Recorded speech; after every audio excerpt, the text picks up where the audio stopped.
પંચમહાલના હાલોલમાં વીજ બિલ ભરવાની છેલ્લી તારીખને હજુ એક સપ્તાહ બાકી હોવા છતાં ગ્રાહકના વીજ કનેક્શન કાપી નાખવામાં આવતા વીજ ગ્રાહકોમાં આક્રોશ જોવા મળી રહ્યો છે।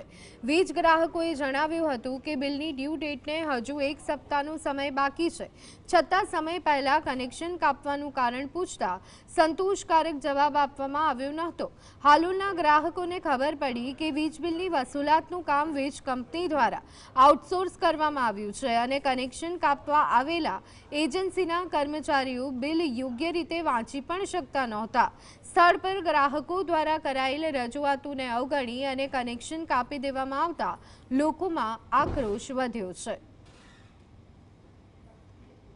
कोई भी रिमाइंडर आप्या वगर जीबी वाले कनेक्शन कापी नाख्યું છે અને પૈસા ભર્યા જીબી માં આવવા છતાં બી સાહેબને કહેવા છતાં બી એમને નથી પ્રશિક્ષણ આપેલું કે રિમાઇન્ડર વગર એમને